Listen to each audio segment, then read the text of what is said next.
Hey everybody, Prepper Nurse One here. Happy 4th of July to everyone. So I hope you guys are having a good day and you're going to get to see some fireworks later when it gets dark. That'll be nice, right? Real quick, well, we'll do that in a second. I will talk about that in a second. But before we jump into things, I want to remind everybody that this is a very family friendly oriented channel. I would ask you all to please be nice or decent in the chat.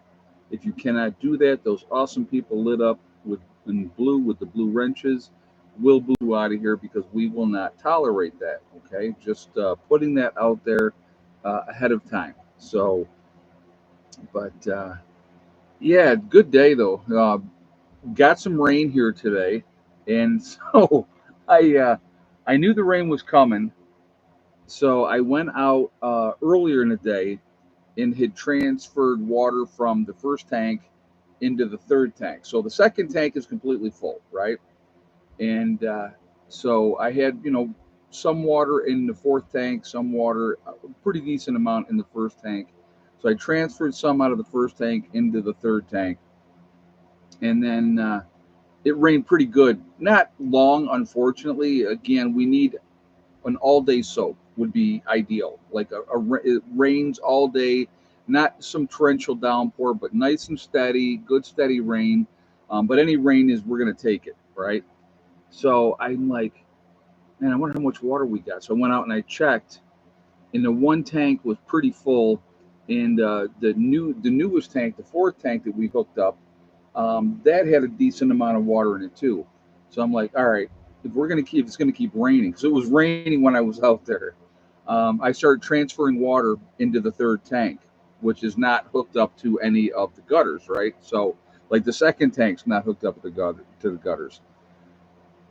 So I just was sitting out there in the rain, transferring water, filled up the third tank. So now the second and third tank are completely full. And then, of course, then the rain stopped, and I was hoping we were going to get a little bit more. We may yet, but between the first and the fourth tank combined, it could fill up another tank. So technically, we have three of the four tanks will be full. But it was definitely the rain was definitely needed. Very very happy to get it, and so that was I was. It's so weird how something so simple can make you so happy, right? I mean, it sounds crazy, but being able to have that stock of water and having that ready to go really is a huge, you know, boost. Now, probably if you guys remember watching in the other videos, Bud up in the upper meadow had set up the rain catchment. He's got it set up on the one side so far, and he had a full tank of water up there that he had brought down with him. I will almost guarantee that second tank has got to be almost full. He's probably got at least 200 gallons of water in it between the storm we had that kicked through and then the rain that we had today. So it doesn't take long. If we had an all day rain, all four of those tanks would be completely full. So, but, it just, no, that's over, JJ. That's already over. So, but anyway, yeah, it was definitely, like I said, it's like a morale boost. It just makes me because I use the water out of the first tank quite a bit. I use it to water the gardens. I use it to water the chickens. When we get rain, I save the water off of the camper as well. That also gets utilized for the garden or for the chickens and stuff too. So, um, yeah, it's like I said, it's coming together. It's coming slow and steady. So I want to address real quickly, and then we're going to get into things here in a moment. I I talked in my earlier video today, and I was talking about we, as a group, didn't have a tremendous amount of food down here. Now, I let me just say, I have a ton of food down here. If you guys remember when I went to New York last November, uh, in between the trailer, the back of the truck, and in the truck, it was all food. That's all I brought down on that trip was all food. And I already had a tremendous amount of food down here already. So it's not like there's not food here. But the problem is, and now as a group, we had when I when people joined, I did talk to the because well this person. Let me go back a second. So this person says, "Oh, so you're not really prepping; it's like camping," and I love that. I love that kind of a comment because of course they're trying to goad me or whatever the case may be. Well, I'll tell you what. I'll take my camp of people here, um, and we'll see how we all make out in the long run. That's kind of how I look at it. But anyway, when people joined, I said we're going to, every member has to have a 3 month supply of food for each person that they plan on bringing down here. And we were trying to get things in place. We didn't have the storage at the time, to get food in here. But now, obviously, we have a lot of buildings here on site now. So, we had our get together last month and we talked about it then. Since then, I've actually called every member, talked to them about the next time you come down, let's start really getting food down here. So, it's just a matter of getting that built up. And so, people are going to do it. Some people have some food down here already. I can name off names, but it doesn't make any difference. But so some people have food here already. But I don't want, so here's my thought with this whole thing, the food, okay? I don't want any dissension in the group. I don't want people to be angry. I don't want people to be like, well, hey, I brought all this food and Joe Blow didn't bring any food, so why should I give up some of my supplies to feed them?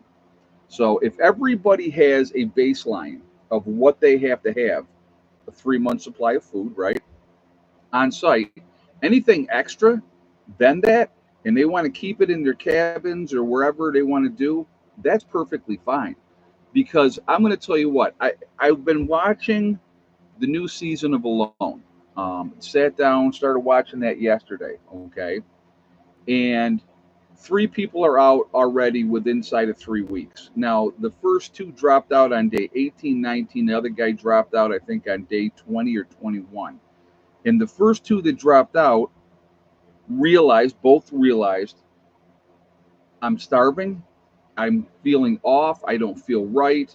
So starvation will mess with your mind. So here's the reality that I think a lot of people don't understand.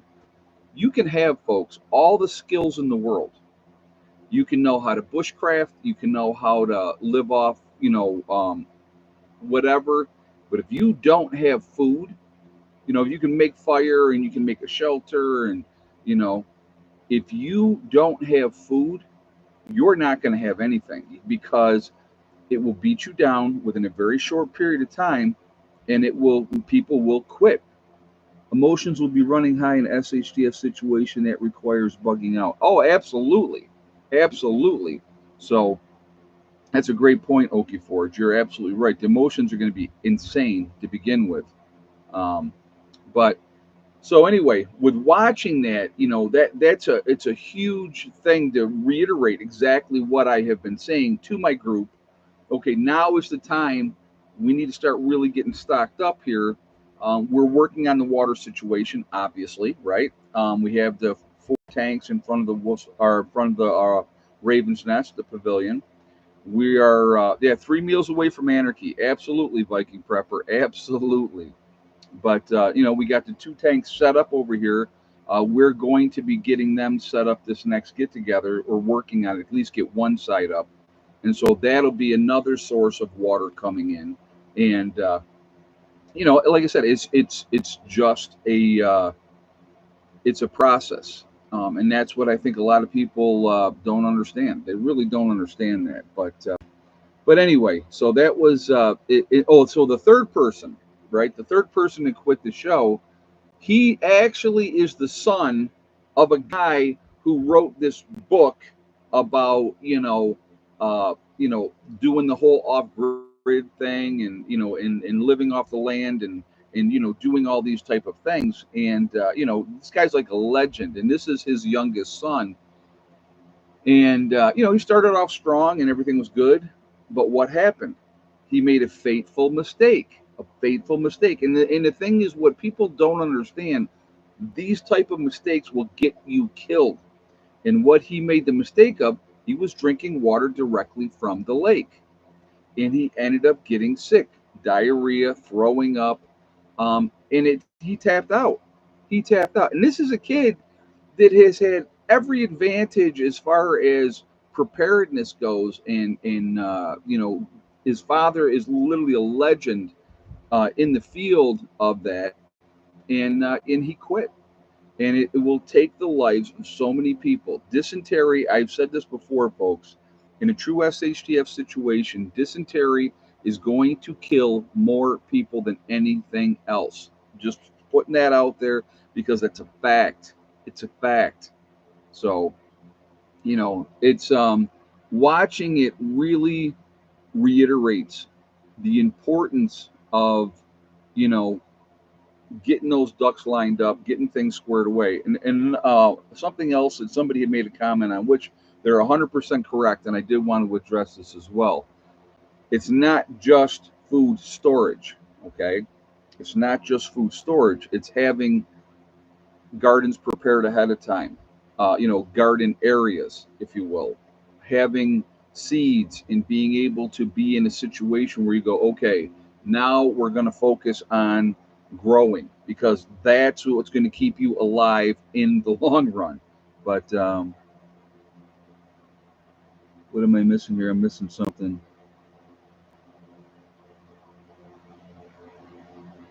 Yeah, if you have Crohn's or UC or both, you will die quickly from dysentery. And that's exactly the problem, Dawn. If people are not thinking ahead and preparing ahead and looking at the big picture, people are going to be in trouble real quick. Again, and I've said this many, many times, and I'm going to continue to repeat it because it's worth saying over and over again. If it drives a point home to you guys so that you're listening and you go one day, maybe you go, hey, wow, you know what? Prepper Nurse One is right about that. 95% of people, folks, 95% of people are not prepared for a 2 week disaster.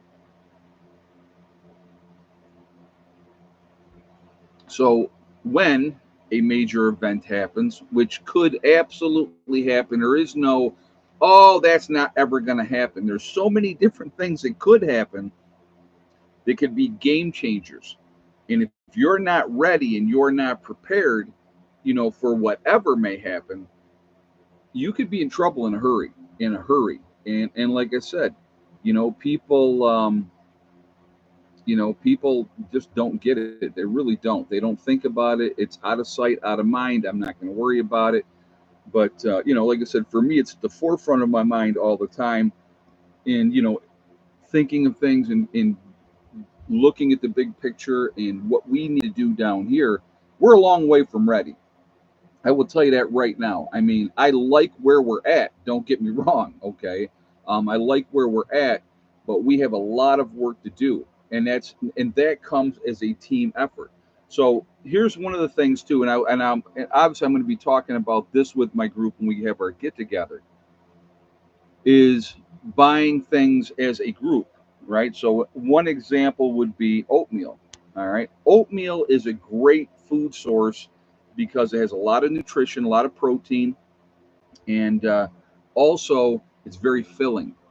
If you've had pancakes or if you've had oatmeal, okay, um, that that's really filling. Well, that's what you want. You want that full belly or that full feeling, but also having good things to go with it. So if we get to that point, as a group and say, okay, look, we're going to start investing as a group for supplies down here food wise, that would be a great way to start. Pancake mix, oatmeal.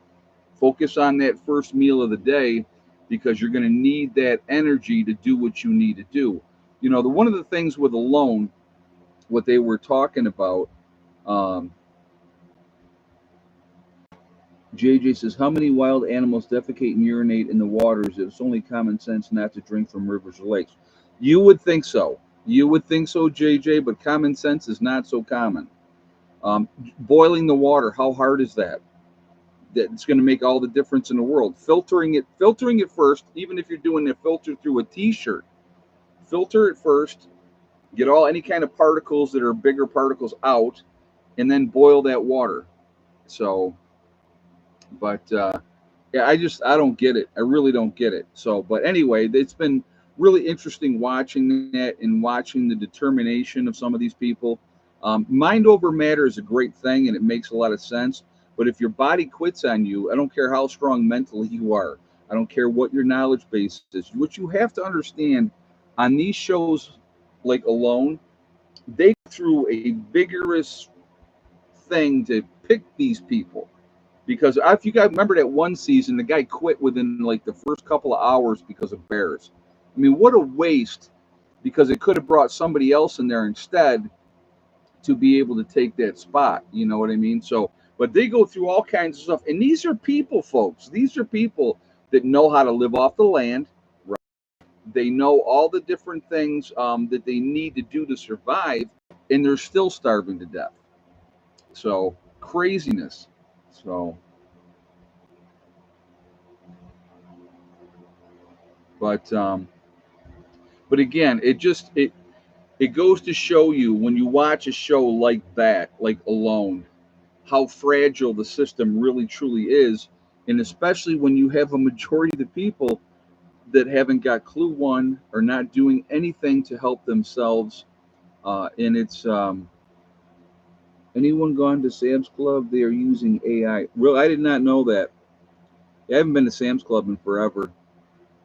I don't even use them at all anymore, actually. So, but um, but anyway, again, these are things I want you guys to really think about because even if you're planning on bugging in, folks, okay, if you're planning on bugging in, which is absolutely fine, you can do whatever you want to do, depending on what your location is. There's the rub, okay. If you're in a city or suburbia and you plan on bugging in, I wish you the best of luck because you're really going to need it. You're really going to need it because as soon as the neighbors uh,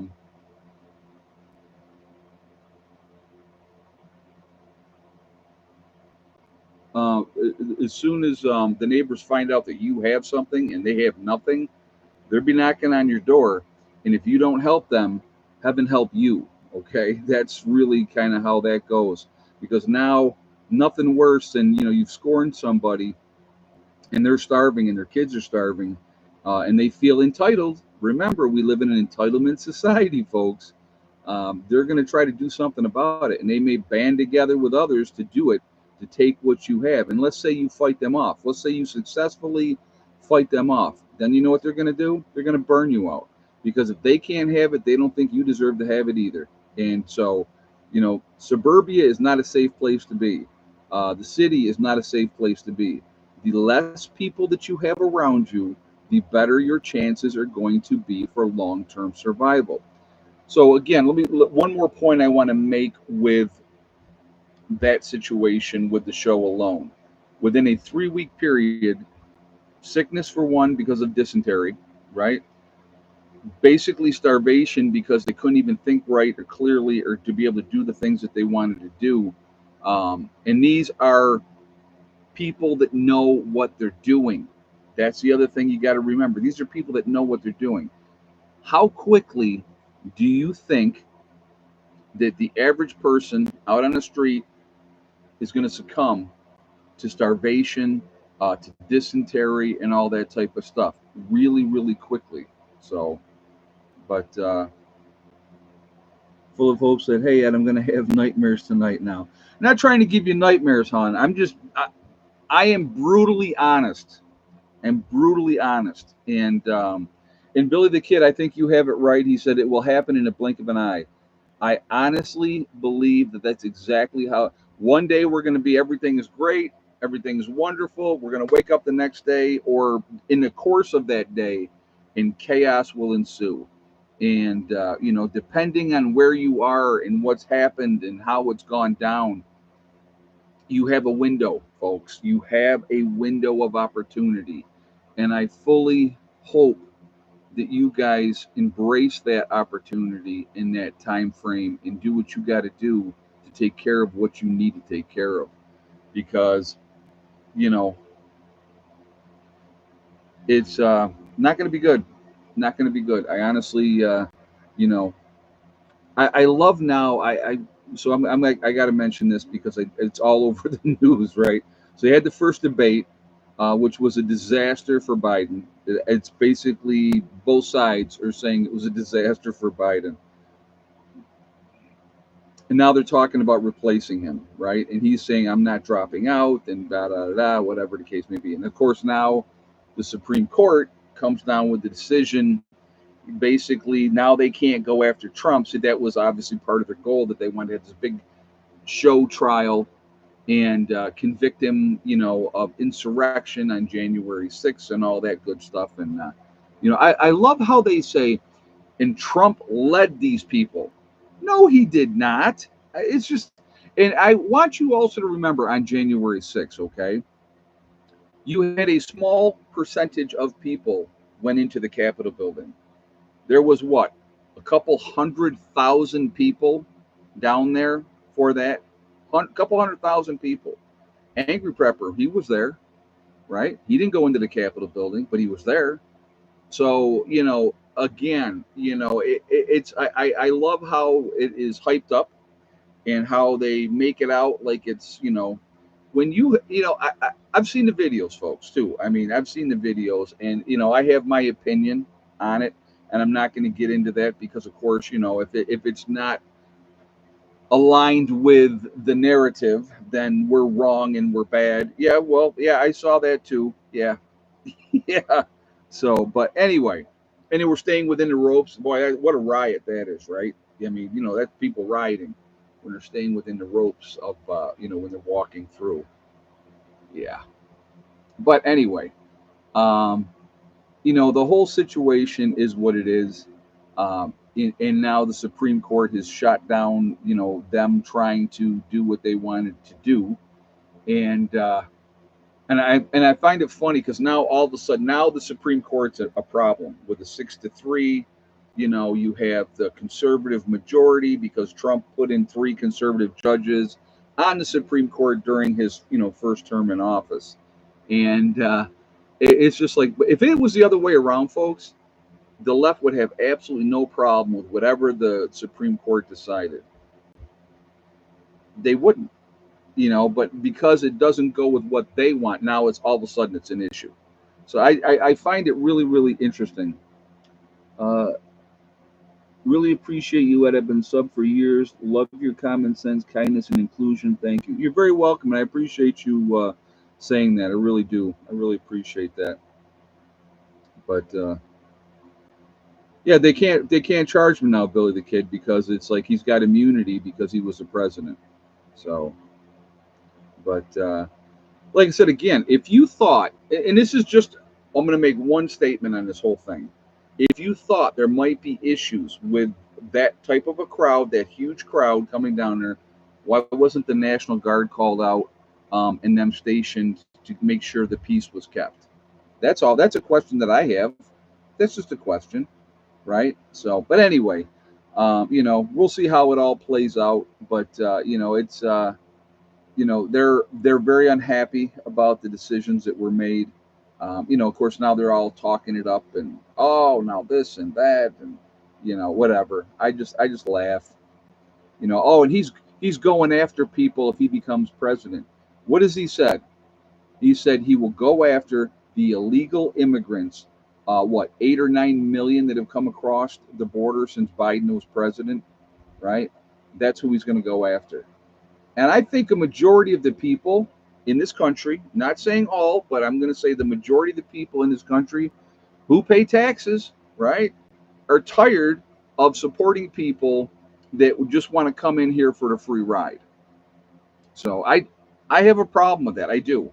If you come in here legally and you go through the right channels and you are accepted to be a citizen, and I don't care what country you come from, doesn't make no difference to me. If you want to go through that process and do it the legal way, then do it. Great. Come on, welcome. Okay. But when you have people just 10,000 people a day coming in and I have to help pay for them, I have a problem with that. So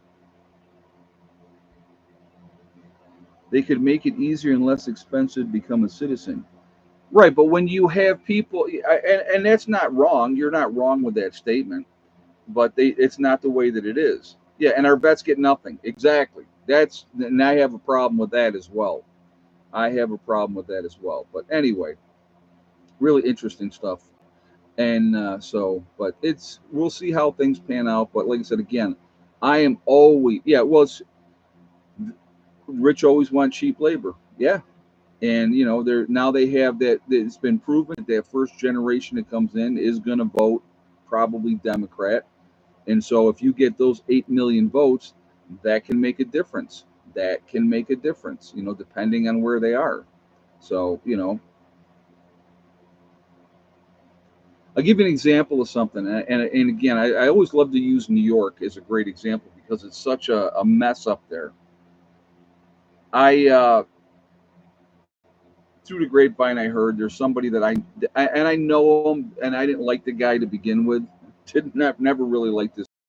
Um, and it was somebody that used to date my niece. Okay, and all kinds of issues, all kinds of problems. Well, they ended their relationship a while ago, and so he crashed his truck, and then his mommy bought him another vehicle. Hadn't even made the first payment on that. Crashed that. Got arrested. They found drugs in the car, and so they did a blood draw on him. So where do you think he is, folks? Just a question. I want to ask you guys it. So crashed his truck. They've done a blood draw to determine what drugs were in his system, and they found drugs in the vehicle. Okay, where do you think he is right now? Question for you guys.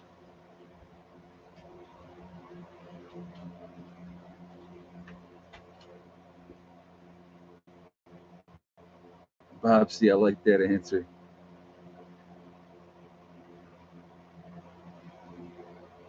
You didn't spend any time in jail, folks. Catch and release, catch and release. And that's the problem with New York because if you have an individual, like they always want to go nuts, right? Oh, DWIs, we want to keep everybody safe. And when they set up a checkpoint and people will post, hey, there's a checkpoint on XYZ road. And then people go, well, you're just helping the drunk drivers so that they don't get caught. They don't go to jail anyway, folks. They're not going to jail anyway. And the thing is, with the DWI checkpoints, it's not about just drunk drivers, folks. Just let's be clear on that. It's them to check you out, check your car, any issues, pull over, you're getting a ticket. It's always about revenue. Always about revenue. And a DWI, if they get them for a DWI, okay, a lot of money in a DWI. Classes, court fees, and then if you have to have the ankle bracelet on, you have to pay for that. Also, if you have to be on a restricted license, and then you have to have the interlocking device on your car, you pay for that as well. You know. Now, don't get me wrong. Should you be drinking and driving? No. Okay, you shouldn't be hammered and getting behind the wheel and driving. I don't think that's not a good thing. But if you honestly think it's about safety, you're fooling yourself. You really are. Because it ain't about safety, it's about revenue. And if they can jam you up and they got you, then you're done. Then you're done. It's as simple as that. You know, just like war, it's ultimately always about revenue. Always, always. It's always about the money. So that's something to think about. Again, just uh, it amazes me that you or I do something, we'll probably end up in jail. But scumbags who do things over and over and over and over again, Oh, and this guy too, this kid here that my niece was with for a while, he was a convicted felon who did time in prison. So it's not like he's the choir boy who just made a mistake and oh, poor him. Obviously, he learned nothing with being in prison. So, but and that's a whole nother thing. But craziness. And I want you to think about DUIs, right? Let's think about this for a second. You had a few too many drinks, you get stopped, you get pulled over. Now, what do they have? What do they have over you? Total and complete control until they decide that your time is done. So you're punished because you made a mistake. Let's say you never had any other issues, never had any other issues, and you get popped for a DWI, right? You are under that court system's thumb, and you have to do this, and you have to do that, and you have to do the other thing, or you will never get your license back. And when you do get your license back, let's talk about what happens then. Oh, you've got a DWI conviction on your record in the last 10 years. What does your insurance do? It goes through the roof. So the insurance company is making a tremendous amount of money off of that as well. So, oh, a taxi is much cheaper than the thousands you'll pay to the court and other entities. You're looking at between lawyers, court fees, classes that you have to take, and like I said, if you got to have the interlocking thing and all that type of stuff, you're 10 grand easy, easy. It ain't worth it. It ain't worth it. Like I said, for me being a nurse, anything I do in civilian life would affect my nursing license as well. So and that's how it goes. So, I was not, if I was out on my bike, like I'll give you an example what I do. And if you can, if you don't, I don't really care one way or the other. I go 225, it's what I weigh. So if I'm out on the bike, I'll stop someplace, I'll have a beer. I may hop back on the bike, go ride for a little more, stop one more place, maybe have one more beer. I will never have more than two if I am out. Because if I have two beers at my size, it don't affect squat, and I'm going to be fine. And I'm not going to get a buzz off of two beers. So, that's my rule of thumb. That's what I've done. And could I'm an expert on DWI. I've spent 17 years on DWI probation. Wow, holy crap, that's a long time. So you've been off of it for nearly 7 years. Okay. Well, that's good, man. That's good. I'm glad. But that's a long time about being on. And again, four of them. Okay, yeah, that'll do it, man. Thank you for being honest and sharing that with everybody. You know, I don't know. To me, it's just, it just, now, have I, when I was younger, did I drink way too much and drive and should have gotten a DWI? Absolutely, yes. Okay. Absolutely, yes, I should have. Because I made some stupid choices. You mature a little bit and hopefully you start thinking clearer, you know, and you don't do it anymore. But it happens. People make mistakes. So, I mean, I'm not anybody to sit there and judge, and condemn and belittle anybody because of what they did. Ed, I sent you a gift for when you're on the bike. Oh, okay. Well, thank you. I appreciate that. I will have to go and check the PO box out. Maybe I'll check that tomorrow. But thank you very much. I appreciate that, full of hope. Also, thank you for the donation as well. So, yeah, I'll tell you what I told my kids. If you're out and you're with somebody that's had too much to drink, or if you've had too much to drink, don't drive. Call me. I'll come pick you up. I would rather get the phone call at 2:30 in the morning um, from you saying, "Hey, I need a ride home," and I might not be happy with you, but I'm going to go and get you, and I'm going to get you home.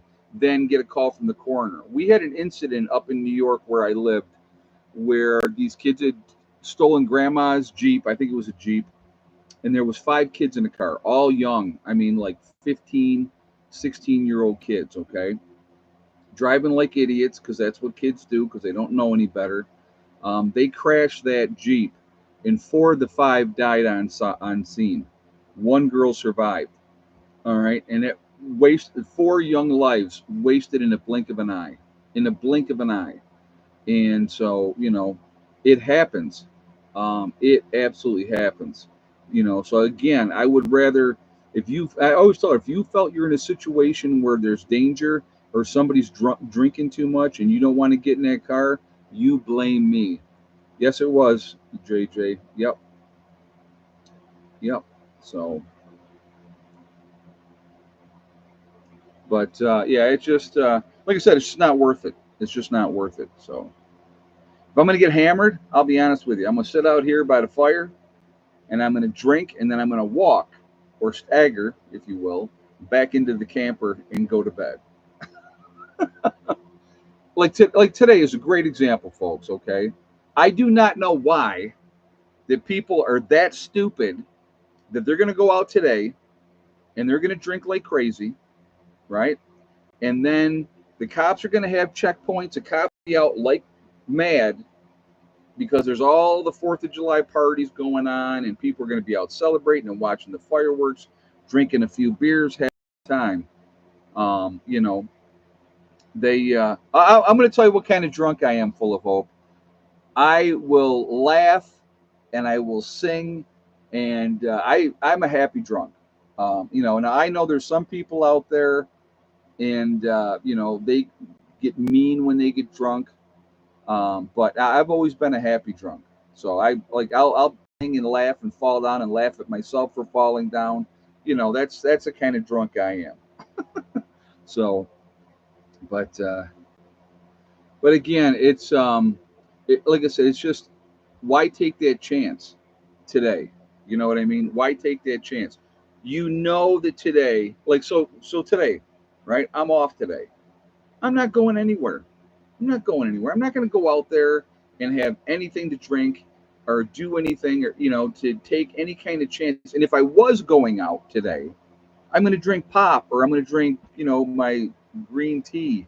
I'm not going to be out there drinking alcohol, because what happens. So yeah, I bartended for years, and not everyone is a happy drunk. Yeah, I've met a few of them.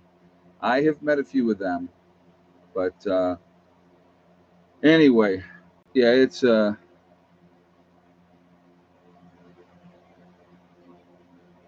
been clean and sober for 23 years as of the 12th of April 2024. First of all, John, congratulations on that. And I do have to make one joke on that. John, nobody likes a quitter, okay? Nobody likes a quitter. I'm teasing you. But no, congratulations on that. Like I said, if you know you have a problem and you do something about it, I applaud you. I absolutely applaud you. And I think that is great. If you can say, hey, I know that this is my problem, and I need to say, I will tell you, I'll be honest with you, okay? Back in the day, I absolutely loved smoking pot. Absolutely loved smoking pot. But my problem was, if I smoked pot at 8 o'clock in the morning or 8 o'clock at night, it didn't matter. That was the end of my day. That was the end of my day. That was it. All I wanted to do after that was to see how much higher I could get, have something to eat, and take a nap. That's it. And, so now I will tell you, I might smoke pot twice a year now, maybe. I just, I don't like doing it anymore, because I have things that I want to accomplish. I have things that I wanted to do. And so at the point when I decided to quit smoking pot way back in the day, um, I was like, I've accomplished nothing. I'm getting stoned all the time and all that type of stuff. And had I quit smoking pot about 2 years ago, I smoked for nearly 30 years. Wow. Yeah, for me, it's like I don't get nothing accomplished. And it's irritating to me, because to me, my time is valuable, and I have things that I want to do and things that I want to accomplish. And Don said, it motivates the heck out of me. Yes, some people it does, but it affects everybody differently. And so I knew way back when, if I ever wanted to accomplish anything, I had to leave that behind. And I used to laugh because people would say, well, how did you stop using drugs? And I go, I made a decision. And what I did is I set a date. I moved. What the way that I did it for me personally, because I knew so many people and I was doing a lot of bad things at the time. I decided to make a fresh start, and that's when I moved to North Carolina. And I think it was like 20, what was it, 20, 25, 26, something in that range. And so I set a date. I had to go. I'll tell you right now, because what difference does it make anymore? I had a going away party, right? Big old going away party. We picked up an 8 ball, all the weed we wanted, had a great time, great party night. And I woke up the next morning and I had coke left over and I had weed left over. I packed up my car. I took that coke and I took that weed and I poured it into the toilet and I flushed the toilet and I left New York and I went to North Carolina. I lived down in North Carolina for a year. And when I went to North Carolina, drugs are everywhere, folks. Okay, they're everywhere. So when I went to North Carolina, people would say, "Hey, you want to party?" And I'd be like, "No, man, I don't do it." And they go, "Oh, okay, cool." It wasn't like it would have been tougher at home to do that because people say, "Well, dude, you got high last week. Why don't you want to get high anymore?" And I didn't want to deal with that, so that's why I had left. So when I came back, I just got busy with other things, made new friends, and I just didn't do it. And so when people say, well, "How did you quit?" I just quit. I said, "I don't want to do this anymore," and I stopped. It was as simple as that. It's mind over matter, mind over matter. So, but anyways, it's just it's always, folks, comes down to the choices that we make. Again, when I say to you, like at the end of my videos, when I say the only ones holding you back from accomplishing your goals is you, that's the kind of thing that I mean. I mean by that. I'm sorry. That's what I mean by that. Your decisions and what you do basically determines where you go in life and what you're going to accomplish. And it's just it's your choice. You got to understand. I grew up in the '80s. There's a lot of coke out there in the '80s. A lot of coke in the '80s. But like I said, it's just I to me, I made the right decisions, and I've had a pretty decent life. I still made a ton of mistakes, but drugs were not one of them. So, but like I said, it's all about choices. Always about choices. Like when I quit smoking cigarettes, I just quit. It was it. Alex said I was born in '87. I was already out of high school, in the military by '87. Uh, Village Home said, "I'll be 59 in September and have never done drugs or smoked firsthand." Wow, that's it. That's awesome, dude. I mean, I was a bit of a wild child. I will say that I was absolutely a bit of a wild child, and that doesn't make it right or wrong or oh, I was cool. I wasn't cool. You know, I wasn't cool. I was making stupid choices. When you, I don't know. It's like I said, those things are tough, but. Yeah, we did raise ourselves back then. We were gone all day, all over. I mean, our parents didn't have no idea where we were, what we were doing, what we were up to. Spent a lot of time in the woods, going to different friends' house. Whoever had a pool, we'd go over there if it was summer and swim. Wintertime, we'd go over to somebody that had a snowmobile and we'd ride snowmobile and pull somebody else behind us on a sled, whatever. I mean, just had a blast. Had a blast. Yeah, and they never asked either. Well, they'd be like, "What'd you do today?" We are just or we'd go down. There was a telephone company, and we'd play kickball or baseball in the open field right next to the telephone company, or we'd hit tennis balls off the wall of the tennis, because they had a paved parking lot. And the guy that worked at the telephone company, one guy, if any balls got up on the roof, we would, you'd pick the phone up and it'd ring in, and you'd be like, "Hey man, could you do me a favor and go get the balls off the roof?" And he'd be like, "Yeah, okay, no problem." And he'd climb up and he'd throw all the tennis balls back down to us. So I mean, it was really cool stuff like that. A lot of memories of that and all that type of stuff. But yeah, exactly. The past is behind us. We have a choice to leave it there or move on, and that's the point. The choices that you make, you do. We all make mistakes. It happens. You brush it off and you go, okay, well that was kind of screwed up, and now I make other choices and do better things. So oh, riding bikes. I'll tell you what. My grandparents from our house, where we were, Grandma and Grandpa were a half mile away, and so you went down this road and you took a right, and then you had to come up to this other road and you came around and then into the driveway. Well, the goal. Um, but would you ever do it all over again? If I had to do it, if I could go back, I would change a lot of things. That's the one thing that I would absolutely say yes. I would have changed a lot of things, a lot of the choices that I made, a lot of the bad decisions that I made. I would have gone in the Air Force instead of the Army. I'll be honest with you. That's being honest. If I had to do it all over again, those boys ate well. They ate well. So, but but yeah, I had, like I said, I still had a lot of fun. But life is life, and you learn your lessons hopefully, and sometimes I'm amazed that I'm still here. To be honest with you, I look at it and I go, wow, how am I still here? But I'm here, and I'm happy about that, obviously. So, but yeah, it's just it's what happened then got me to here. So how can that be bad, right?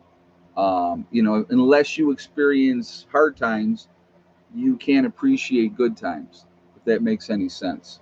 So, all right, well, let's do this, guys, because it's already quarter to. A freaking time is flying by here in this chat. Let's go ahead and do the egg count. We have 5 hens, right? And we have Betty White. So, how many eggs today? And yes or no for Betty White. So, give you guys a moment to get your guesses up there. If you have not shot a thumbs up yet, too, guys, I would ask you to please do so to show support for the channel, and I really do appreciate that ahead of time. It really does make a big difference with the algorithms as well, so I thank you for that as well. I do appreciate that. If you are not subscribed to the channel, I would ask you to please subscribe. Make sure you hit that bell icon to get all notifications as well, and I thank you for that. So give you guys a minute to get your guesses in here, and then we will go from there.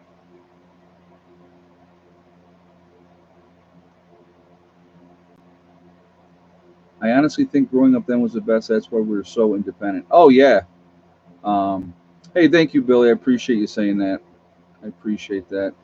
But yeah, and I think that's what made us fiercely independent and free thinkers, and risk takers. You know.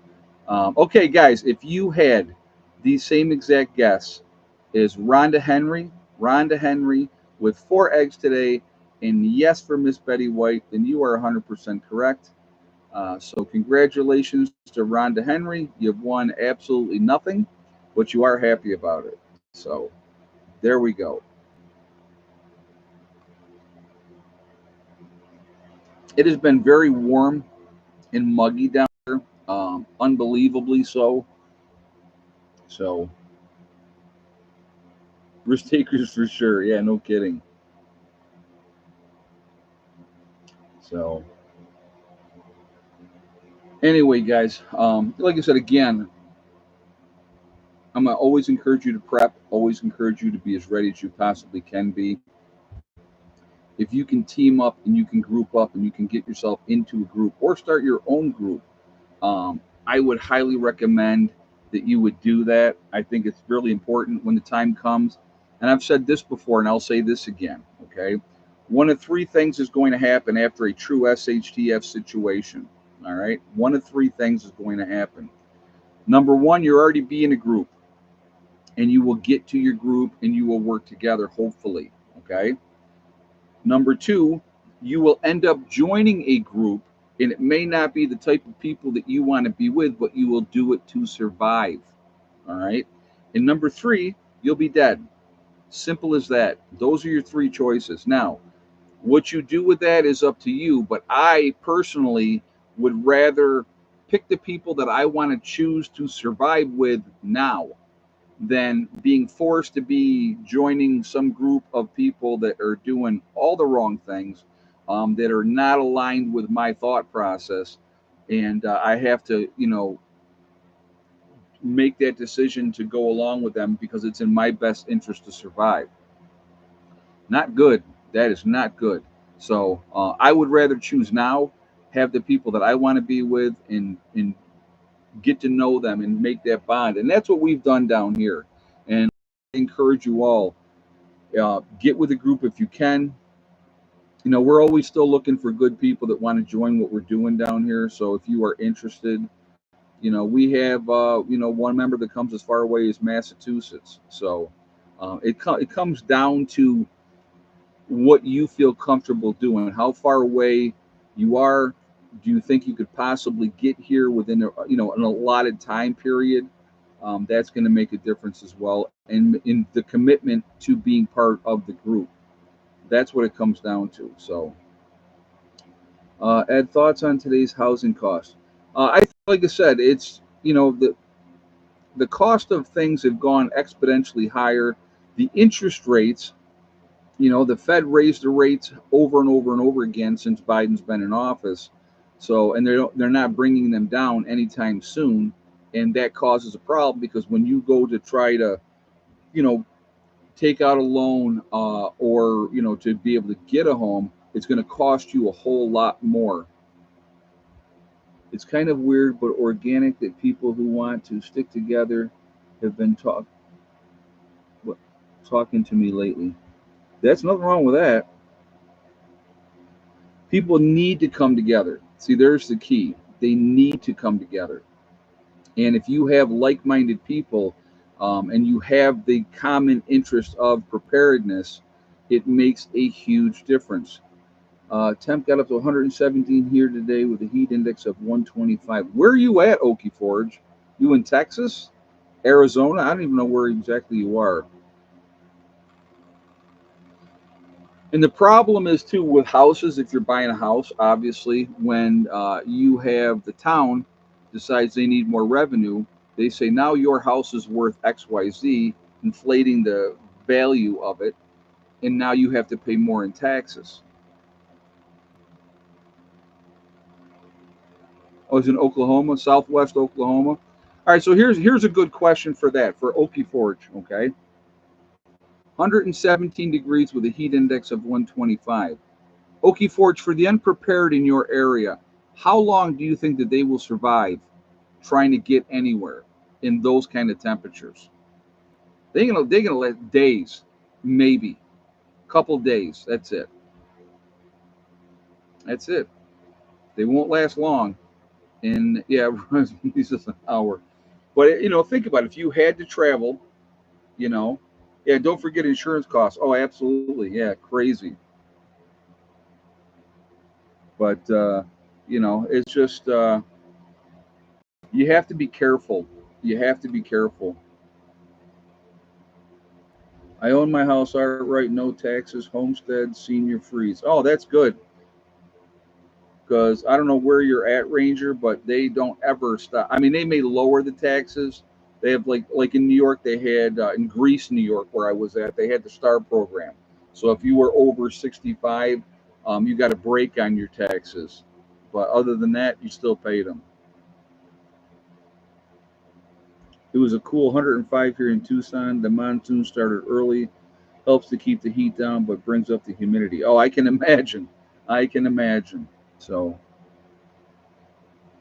yeah, New York will take your stuff the minute you're behind 2 cents. It's usually 2 years, but no, I know what you're saying. If you don't pay your taxes for 2 years in a row for your property taxes, they will come and take it. So, yeah, look at all the hikers who go to Mecca. Yeah, there's a lot of them that died. A lot of them that died. So, again, weather's going to be a big factor again in an SHTF situation. And again, depending on where you are, what part of the country you are, it makes a difference. And that again, I've been talking with you guys, and I'm showing you the playbook realistically here. What we're doing here, I'm showing you. We're prioritizing what's important, right? Obviously, shelter's a big thing. You got to have shelter, but number one, you got to have water. You have to have water. If we had all of a sudden, I want you to think about this, okay? So I got two tanks full out here. I got another one combined, might make a third one full. I have the tank here behind the battery room. That's another tank full. So there's about 1,100 gallons of available water right now. Bud's got a full tank, and probably his other tank is almost full at this point. By the time he comes back down, it absolutely will be full. Okay. So, um, if all of a sudden we got 50 people, and I'm using that as a round number because who knows what the number is going to be. But if all of a sudden we got 50 people here, um, oh, how do I filter? What I do is I use a Berkey. Any water that I'm going to drink gets filtered in my Berkey. I swear by my Berkey. I love it. I've been using a Berkey for many years, and so that's what I do. Any water that I'm going to cook with or drink, I filter through the Berkey. If I'm washing up or washing dishes, I just use it straight. So, but and I've had no issues as far as that goes. So. Down here is different than New York. Like my tank that I had in New York, I had a 550-gallon tank in New York, and that would freeze into a solid block of ice every single winter. Now, last winter, last 2 winters, we've had the tank behind the battery room here, and that has not frozen. So we had some cold area times, but not an extended like it is in New York, where you're having cold temperatures for weeks, if not months on end. So it's different here. It's not as cold as long if it's cold. So I don't think that there'll be a problem, moving forward. I could be wrong. If that were to be the case, thermal mass thermal mass you build up around it, wood chips or whatever around your tanks, guarantee you they won't freeze then. They would not freeze then. So, but yeah, those are all things that again, your choices of how you want to do it. Uh, so once again, I'm going to say happy 4th of July to everybody. For all of you folks over from the UK that are watching, sorry, but yeah, it's just like I said, I've always loved my country, always will love my country. Not a big fan of my government, but it's we have a lot more freedom here than most countries, which is good. Even though the current government continues to try to erode our rights and take them away, which they've been doing for years, in the guise of safety, it's all about control, and it comes down to what we're going to tolerate is what it comes down to. Because at the end of the day, folks, there's a whole lot more of us than there are of them. And if the people decide I don't like this anymore, and things are going to change, they will change. France is a great example of that. That's one of the things I will give the French. Once the French get pissed off and ain't taking no crap, they will go to the streets and they will do what they got to do. And the government has backpedaled every single time to appease them. So you don't think they wouldn't do that here in the States as well? So they would. So, but remember how we gained that freedom, right? We gained through men through with having weapons. That's how we gained that freedom. So don't ever give up what you have. So yeah, underground cistern with a hand pump, absolutely, that would absolutely work. That would never freeze if it was underground. That would never freeze because again, once you get under the frost line, you're always going to be at a constant temperature of 58 degrees. So that's something to think about. Yeah, it's why they want us to fight amongst ourselves all the time. Absolutely. You are 100% correct. If they can keep us fighting, right, over race, over religion, over political affiliation, it means we will never come together as human beings. We won't do it. We just won't do it. So, that's a problem. That really is a problem. And the media is culpable in that 100% of the way. It's sad. And so many people fall for it constantly. That is sad. I just, I just, it is what it is, folks. I mean, people are going to do what they're going to do, and that's it. I just, like I said, for me, I take care of my business. I try to mind my own business. I try to help people if I can. And when the time comes, we better be as ready as we can be because, there is not going to, I honestly don't believe we're going to have, I can make that last minute run. It's going to be way too dangerous at that point. So I'll show you something I just picked up the other day.